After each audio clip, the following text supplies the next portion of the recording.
आप देख रहे हैं लाइव 7। नमस्कार, लाइव 7 विशेष में आपका स्वागत है। मैं हूं ज्ञान रंजन। विशेष में आज हम चर्चा करेंगे कांग्रेस में बड़ा ऑपरेशन। जी हां, विधानसभा चुनाव को लेकर कांग्रेस पार्टी ने भी कमर कस ली है और झारखंड में किस तरह से वो रणनीति बनाएंगे, किस तरह से चुनाव लड़ेंगे, किस तरह से चुनाव में वो क्या कुछ एक खाका तैयार करेंगे, किधर फोकस करेंगे, इन सारे विषयों को लेकर 24 जून को दिल्ली में एक महत्वपूर्ण बैठक हुई। कांग्रेस, झारखंड कांग्रेस के कई बड़े नेता उस बैठक में उपस्थित रहे, चाहे वो राजेश ठाकुर प्रदेश अध्यक्ष हों, प्रदेश के प्रभारी जो गुलाम अहमद मीर हैं वो, इसके अलावा कई विधायक, मंत्री, कार्यकारी अध्यक्ष, कई नेता मौजूद रहे। राष्ट्रीय स्तर पर भी अगर आप देखेंगे तो राष्ट्रीय स्तर पर राहुल गांधी उपस्थित थे बैठक में। राहुल गांधी ही एक तरह से कह सकते हैं इस बैठक को लीड कर रहे थे और साथ ही साथ राष्ट्रीय अध्यक्ष जो कांग्रेस पार्टी के हैं मल्लिकार्जुन खड़गे जी, वो भी बैठक में थे। केसी वेणुगोपाल बैठक में थे और बैठक का मुख्य एजेंडा जो था, मुख्य फोकस जो था, चुनाव को लेकर के था। लेकिन सिर्फ चुनाव ही नहीं था। चुनाव के पहले राहुल गांधी ने बहुत कुछ रिपोर्ट झारखंड का मंगाया था और उन एक एक रिपोर्ट पर राहुल गांधी ने बैठक में चर्चा की। मंत्रियों के कामकाज से नाराजगी जाहिर की राहुल गांधी ने, ये बड़ा चीज था उसमें। और जो जानकारी मिल रही है कि कोई बड़ी बात नहीं कि अगर कांग्रेस कोटी के एक मंत्री के इस्तीफे के बाद से जिस तरह से मंत्रिमंडल में फेरबदल की बातें सामने आ रही है, तो कांग्रेस पार्टी में बड़े पैमाने पर मंत्रिमंडल में फेरबदल हो जाए तो इससे इनकार नहीं किया जा सकता है। और साफ तौर पर अगर कहें तो किस पर गाज गिरेगी और किसको ताज मिलेगा कांग्रेस पार्टी में, ये अभी तो कहना मुश्किल है। लेकिन जो स्थिति बन रही है और जिस तरह से मंत्रियों के कामकाज को लेकर के राहुल गांधी ने पहली मर्तबा जब अपनी जुबान खोली, मुंह खोली, तो उससे कई संकेत सामने आते हैं। और संकेत इस तरह के हैं कि वो मंत्रियों के बारे में यहां तक कह डाले कि मंत्री अपना काम सरकार में कर रहे हैं, उनको न संगठन से मतलब है, न कार्यकर्ताओं से मतलब है। यहां तक कि कहा कि सरकार में हम रहने के बावजूद, हमारे रहने के बावजूद जितनी झारखंड मुक्ति मोर्चा के जिला अध्यक्षों की या अन्य नेताओं की सुनी जाती है पुलिस प्रशासनिक महकमे में काम को लेकर के, जनता की समस्याओं को लेकर के, कांग्रेस पार्टी को तवज्जो नहीं दी जाती है। और इसके पीछे उन्होंने साफ तौर पर इंगित किया कि मंत्रियों की मजबूती नहीं रहने के कारण से इस तरह से हमारे कार्यकर्ताओं को निराश होना पड़ता है। और ये हिदायत भी दे डाली कि कार्यकर्ताओं को किसी भी हालत में निराश नहीं करना है। अब जो बड़ा फेरबदल, जो ऑपरेशन होने जा रहा है, जिस ऑपरेशन की मैं बात कर रहा हूं, तो पहला ऑपरेशन वो होने जा रहा है कि हो सकता है कि झारखंड कोटे के मंत्रियों में बड़े पैमाने पर फेरबदल हो और बहुत जल्द ये फैसला होने जाएगा। अब दूसरा एक बड़ी खबर आपको हम बताते हैं, इसी से रिलेटेड है। 24 जून को बैठक होती है और 25 जून को प्रदेश प्रभारी गुप्त यात्रा पर आते हैं रांची, गुप्त दौरा पर रांची आते हैं। रांची आते हैं, कोई सूचना नहीं होती है। रांची आने के बाद वो होटवार जेल जाते हैं, वहाँ पर जा कर के हेमंत सोरेन से मिलते हैं, कई विषयों पर बातें होती है। हालांकि इन विषयों के बारे में कोई पुख्ता जानकारी हमारे पास नहीं आई है, लेकिन जो मीडिया से मुखातिब होकर के उन्होंने रांची एयरपोर्ट पर बातें कही, उन्होंने भी ये संकेत दिया है कि मंत्रियों को बदलने पर भी आलाकमान विचार कर रहे हैं। तो जाहिर है ऑपरेशन के जिस संकेत की ओर मैं आपका ध्यान दिला रहा था, वो संकेत प्रभारी ने भी दे दिया कि आला कमान मंत्रियों के फेरबदल पर भी विचार कर रहे हैं। दूसरी जो बड़ी बात उन्होंने कही कि पिछले मर्तबा जो विधानसभा के चुनाव हुए थे उसमें कांग्रेस पार्टी 31 सीटों पर चुनाव लड़ी थी। इस बार हमारे साथ 2 विधायक और जुड़े हुए हैं, प्रदीप यादव पोरैया हाट से और मांडू से जेपी पटेल जुटे हुए हैं, तो हम 33 सीटों पर दावेदारी करेंगे। और साथ ही साथ उन्होंने ये भी कहा कि पिछली मर्तबा जिन सीटों पर हम पिछड़े थे, अगर उन सीटों पर हमारे सहयोगी दल मजबूत दिखाई देंगे हमको, तो म्यूचुअल अंडरस्टैंडिंग के तहत जो है सो सीटों का ट्रांसफर भी हो सकता है। जिस सीट पर झारखंड मुक्ति मोर्चा अपने आप को कमजोर पाएगी वहां पर कांग्रेस पार्टी अपना कैंडिडेट दे सकता है। जिस सीट पर कांग्रेस पार्टी कमजोर होगी वहां पर अपने में सामंजस्य स्थापित करके कैंडिडेट बदलने पर भी बातें होगी।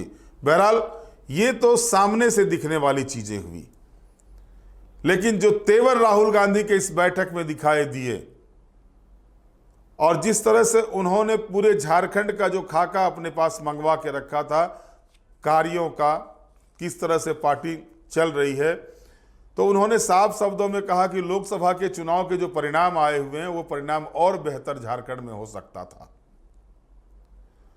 और जो मेरे पास जानकारी आई है कि राष्ट्रीय अध्यक्ष मल्लिकार्जुन खड़गे ने साफ शब्दों में कहा कि आप लोगों ने जब टिकट गोड्डा में दीपिका पांडे सिंह को दे दिया गया था और उसके बाद ये कहा था कि इनसे मजबूत कैंडिडेट होंगे प्रदीप यादव, तो आखिर वो सीट क्यों नहीं निकली। और पार्टी के पास जो रिपोर्ट आई हुई थी उसमें दीपिका पांडे सिंह को मजबूत कैंडिडेट बताया गया था, क्योंकि लगातार 15 वर्षों से वो लगातार उस क्षेत्र में मंथन कर रही थी, उस क्षेत्र को रोंद रही थी। ये इस विषय की भी चर्चा वहां पर होती है और एक एक सीट का, लोकसभा की एक एक सीट को लेकर के चर्चा होती है। सबसे बड़ी बात है कि राहुल गांधी ने जो कहा है कि एससी, एसटी, ओबीसी को टारगेट करके विधानसभा चुनाव की तैयारी करनी है। जाहिर है कि अभी के जो राजनीति चल रहे हैं उस राजनीति में सीधे तौर पर देखा जा रहा है ओबीसी सबसे ज्यादा फोकस में आया हुआ है सभी राजनीतिक दलों का, चाहे वो भारतीय जनता पार्टी हो या कांग्रेस पार्टी हो। लेकिन जिन एसटी सीटों में पटकनी दी है कांग्रेस और झारखंड मुक्ति मोर्चा ने मिलकर भाजपा को पिछले 3 चुनावों से, चाहे वो 2019 का लोकसभा चुनाव हो, 2019 का विधानसभा चुनाव हो या फिर 2024 का लोकसभा चुनाव हो, और उसके बाद जब राहुल गांधी के पास ये बातें जाती है, उनको जानकारी में आता है जो बोर्ड निगमों का गठन किया गया है और कांग्रेस कोटे को जो बोर्ड निगम मिले हुए हैं उसमें ना तो एक महिला को स्थान दिया गया है और ना ही एक एसटी कोटे के किसी कार्यकर्ता को जगह दी गई है। जाहिर तौर पर उनकी नाराजगी इस पर भी थी।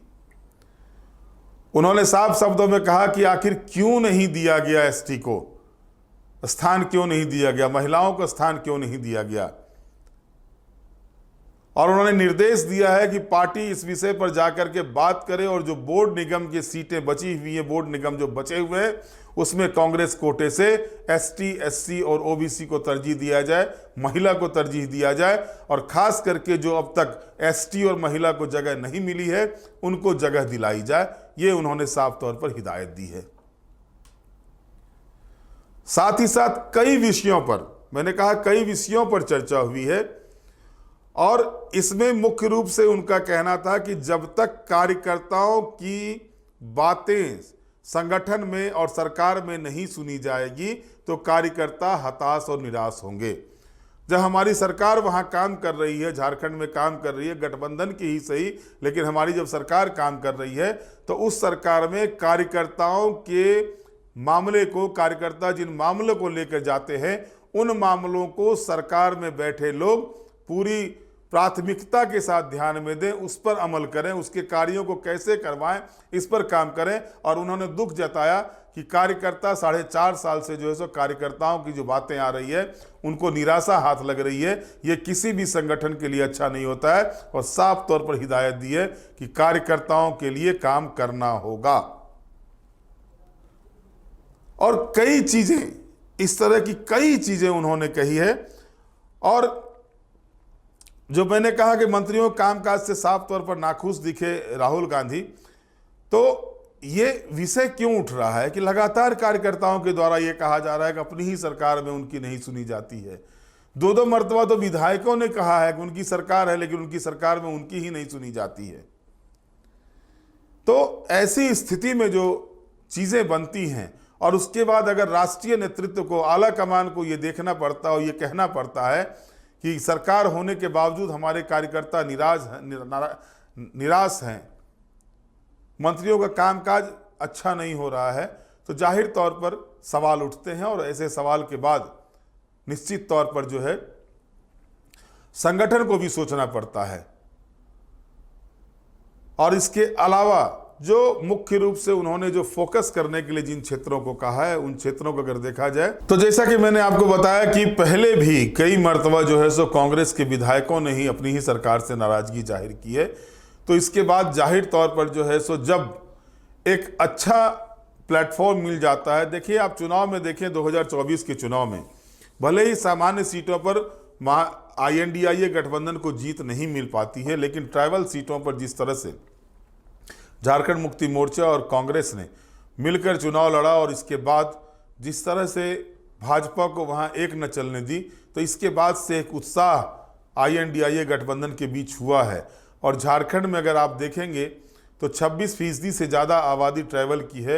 एक मायने रखता है ट्राइबल का, और यही वजह है कि राहुल गांधी ने भी जब देखा कि बोर्ड निगमों में ट्राइबल को स्थान नहीं दी गई है, तो उन्होंने इस बात को लेकर के बैठक के दौरान ही सवाल खड़े किए और इस पर अमल करने की भी हिदायत दे डाली है। इसके अलावा जो चुनाव में गुटबाजी हुई थी, कई जगह से गुटबाजी की भी बातें थी, उस पर भी सीधे तौर पर आला कमान ने कहा कि जो गुटबाजी करने वाले नेता हैं उनसे पार्टी परहेज करे। अगर कड़ा डिसीजन लेना भी पड़ता है तो वो डिसीजन ले, लेकिन पार्टी में गुटबाजी किसी भी कीमत पर बर्दाश्त नहीं की जाएगी। तो ये एक पॉजिटिव साइन जो है सो झारखंड कांग्रेस के लिए देखा जा रहा है कि गुटबाजी को किसी भी कीमत पर बर्दाश्त नहीं करने की बात कही जा रही है। अमूमन ये देखा गया है झारखंड में, आप चुनाव को ही देखेंगे तो लोकसभा चुनाव के दौरान जिस तरह से अपने ही पार्टी के कार्यकर्ताओं ने अपने ही प्रत्याशी के पैर खींचे हैं, टांग खींचे हैं, इसका ही परिणाम है। क्योंकि चाहे वो चतरा की सीट हो, हजारीबाग की सीट हो, गोड्डा की सीट हो, धनबाद की सीट हो, इन सीटों पर अगर आप देखेंगे तो इन सीटों पर अगर पार्टी की हार हुई है तो ये हार का जो मार्जिन था और कम हो सकता था अगर पार्टी में बैठे लोग, बड़े नुमाइंदे वहां पर पार्टी प्रत्याशी के खिलाफ में काम नहीं किए होते तो। और जैसा कि मैंने बताया कि एक ऑडियो भी वायरल हुआ था और मैं इस पर चर्चा कर चुका हूं कि ऑडियो किसका वायरल हुआ था, और इसके बाद पार्टी आला कमान इसको लेकर के सख्त है। और जो जानकारी आई हुई है, कल की मीटिंग में भी इस ऑडियो की चर्चा हुई है और इस ऑडियो में क्या बातें थी, किसने की थी बातें, किसके खिलाफ की थी बातें, इन सारे चीजों से आला कमान भी अवगत है। अब जो स्थिति बन रही है, जो चीजें देखने को मिली है, देखिए 24 तारीख को बैठक होती है, 25 तारीख को प्रभारी का गुप्त दौरा होता है, हेमंत सोरेन से मिलकर जाते हैं। हालांकि संगठन को नाम देना है, संगठन नाम देगा जा करके किनको मंत्री बनाना है, किनको जो अभी मंत्री हैं उनको कंटिन्यू करना है, नहीं करना है, इन सारे विषयों को संगठन में बैठे लोग जा करके देंगे। लेकिन अभी की जो स्थिति बनी हुई है, जो स्थिति देखने को मिल रही है, कहीं न कहीं जो कहा जा रहा है, जो जानकारी प्राप्त हो रही है कि हेमंत सोरेन से जो प्रभारी ने मुलाकात की है उसमें आगामी विधानसभा चुनाव को लेकर के पार्टी ने क्या रणनीति तय की है, इसकी जानकारी उन्होंने हेमंत सोरेन को दी है। जो दिल्ली में 24 जून को बैठक हुई थी, उस बैठक के बाद से क्या नतीजे निकल कर आए, क्या कुछ इनको बात करने को कहा गया था, वो बातें उन्होंने हेमंत सोरेन के समक्ष रखी है। साथ ही साथ सीटों के बंटवारे को लेकर, क्योंकि कांग्रेस का ये दावेदारी है कि 31 सीटों पर लड़े थे, 2 विधायक हमारे साथ जुड़े हैं तो हम 33 सीट की दावेदारी करेंगे। हालांकि ये भी फाइनल नहीं है, अभी जब तक दोनों दल बैठ करके इस पर बात नहीं करेंगे कुछ भी फाइनल नहीं कहा जा सकता है। तो ये भी चीज़ें हैं, इस पर भी बातें हुई है। इसके अलावा मंत्रिमंडल में क्या कुछ करना है, मंत्रिमंडल में किन चेहरे को लाना है, इस पर भी बातें हुई। या हो सकता है अगर आला कमान कुछ नाम रखे हों तो उस पर भी हेमंत सोरेन के समक्ष बात रखने के लिए इनको भेजा गया हो और वो बातें रख के दिल्ली वापस लौट गए हैं। लेकिन जो प्रभारी का बयान आया हुआ है, जो बयान उन्होंने दिया है कि मंत्रियों को भी बदलने पर विचार किया जा रहा है, तो किस पर गाज गिरती है, ये विचार किसके लिए शुभ होता है, किसके लिए अशुभ होता है, ये तो देखने वाली बात होगी। इस पर फैसला तो कांग्रेस पार्टी को लेना है। लेकिन इतना तय मान के चलिए कि जो जानकारी मिल रही है उसमें SC, ST, OBC और महिला को फोकस करके कांग्रेस पार्टी मंत्रिमंडल में जो है सो जगह बनाएगी। अभी अगर आप देखें तो एक एसटी के हैं रामेश्वर उरांव जी, ओबीसी से बन्ना गुप्ता जी है, फॉरवर्ड क्लास से जो है बादल पत्रलेख जी हैं, और कांग्रेस कोटे में 4 मंत्री हैं। आलमगीर आलम साहब अल्पसंख्यक समुदाय से आते थे, वो इस्तीफा दे चुके हैं। तो अब अगर अल्पसंख्यक को जगह दी जाती है तो 4 सीटें, 4 जो पद हैं उसमें से एक अल्पसंख्यक को जाता है, तो एससी एसटी ओबीसी को 3 पद देने की बातें कही जा रही है। लेकिन कांग्रेस पार्टी का ये भी मानना है कि सामान्य जाति को भी नहीं छोड़ा जा सकता है, महिलाओं को भी प्रतिनिधित्व देना है, क्योंकि कांग्रेस पार्टी में जो पहले जब सरकार बनी थी, हेमंत सोरेन के नेतृत्व में जब सरकार बनी थी, उस समय जो फॉर्मूला तय किया गया था वो फॉर्मूला था 4:1 का, यानी 4 विधायक पर 1 मंत्री पद।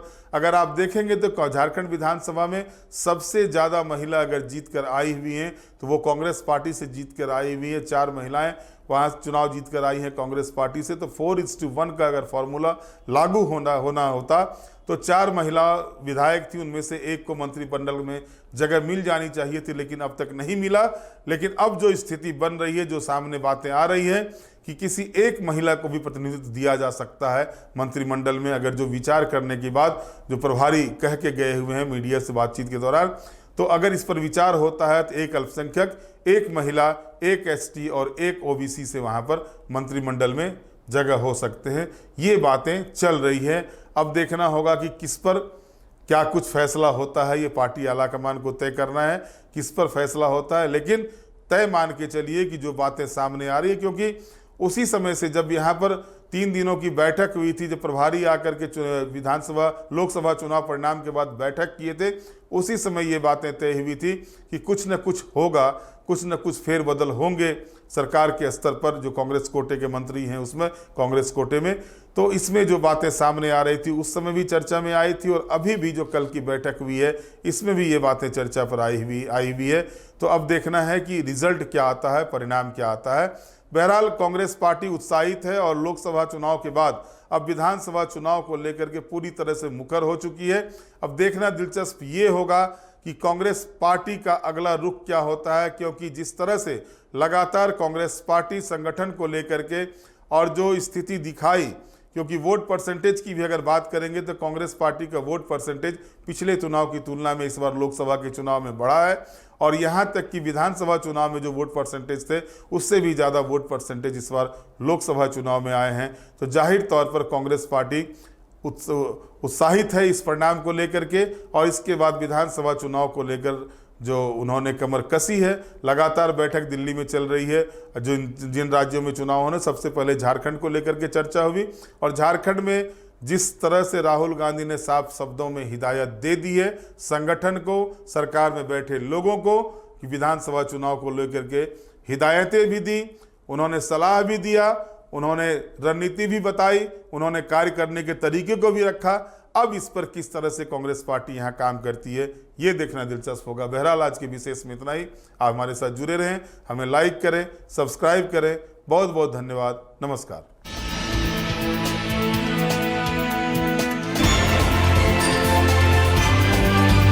आप देख रहे हैं लाइव 7।